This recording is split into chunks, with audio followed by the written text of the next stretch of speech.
Hey you guys, I'm having to be a little bit quiet now because my kids are napping. I just wanted to have some quick observations about the book so far that have surprised me and have delighted me. The language can sometimes, with these classics, can sometimes be a point of intimidation. I don't find this to be difficult at all. The book club that I'm in online, one of the hosts mentioned just some of the humor and hilarity in the way that Scrooge is described and some of his antics and the ways that he kind of maneuvers throughout the story, and also how the story of A Christmas Carol is a redemption story. It's a salvific story of someone coming to the knowledge of their own sin and your folly and your shortcoming. God graciously reveals those things to you. This is my copy, and so the page number may be different, but on page 45, it's talking about how the first spirit comes to visit Scrooge, which is the ghost of Christmas past. Here's a quote. "Perhaps Scrooge could not have told anybody why if anybody could have asked him, but he had a special desire to see the spirit in his cap and begged him to be covered." So the ghost of Christmas past is extremely bright. He's like a light, and he is carrying like a cap that you would put on a candle. And it says, "What," exclaimed the ghost, "would you so soon put out with worldly hands the light I give? Is it not enough that you are one of those whose passions made this cap and forced me through whole trains of years to wear it low upon my brow?"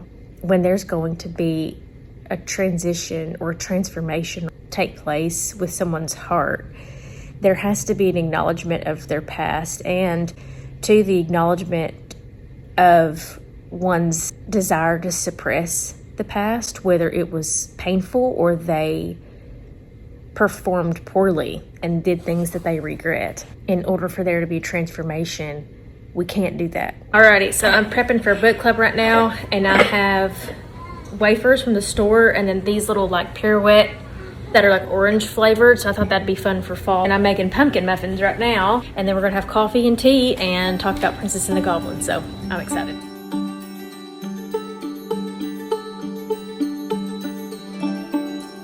Guys, it is a new day. I'm at the park right now with my kids. I'm going to be trying to read The Search for Fiera as I sit and watch. I have been reading this in like the car pickup line, and I've gotten like 2 pages at the most read at a time, and so I've not really been able to get into it like in a literal sense.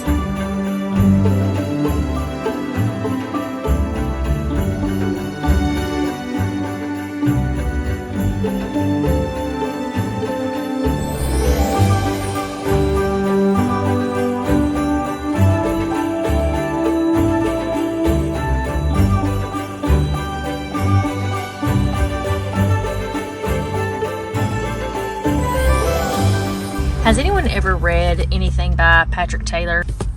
Rented this from the library, and I just did not think that it was that good. I read like a couple pages in it, and like I didn't understand the writing.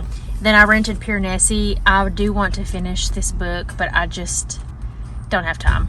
Also, I used to own this book, but ended up selling it because I thought it would be pretty easily accessible. Did not get to it. I tested this book out because I've seen so much about it. I'm not interested. I don't know. Convince me if any of these I need to read. I just wasn't feeling it. Then I just didn't get to this one.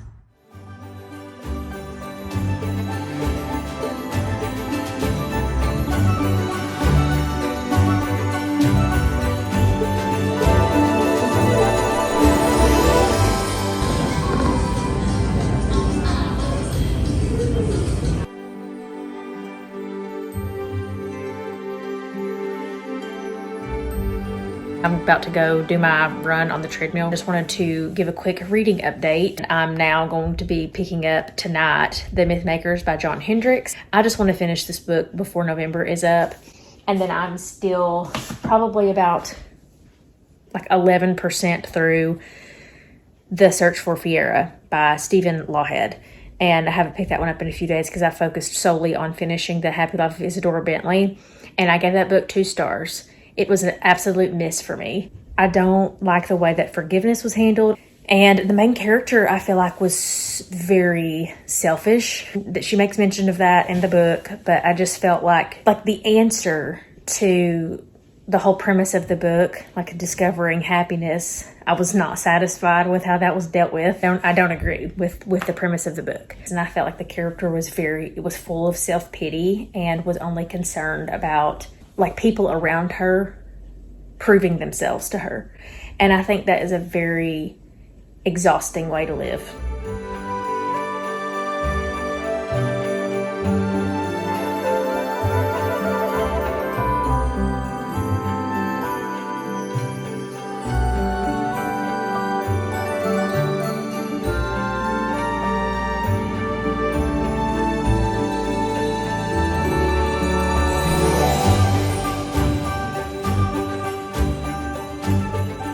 Okay, it is playtime right now in the morning, and it is so beautiful outside that I just was like, okay, we're gonna come outside and sit in the sun. Finished a book called Shaped by the Waves.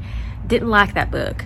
I thought the character development was very two-dimensional. The storyline was like unique, but at the same time very predictable. I just wasn't connected to the story. I wasn't connected to the characters. It was very long. The audiobook was 11 hours. So I didn't finish everything that I had set out to finish this month. Not done with The Search for Friera. And I'm still currently reading Mythmakers. I'm gonna see if I can get it done during this reading sprint. I am doing the reading retreat with Chantel Reads all day. I'm listening to The Death on the Nile. I don't know if I'll get that one done today either. I have about 2.5 hours left. But thank you guys for watching. I hope you guys had a wonderful Thanksgiving. I will see you next time.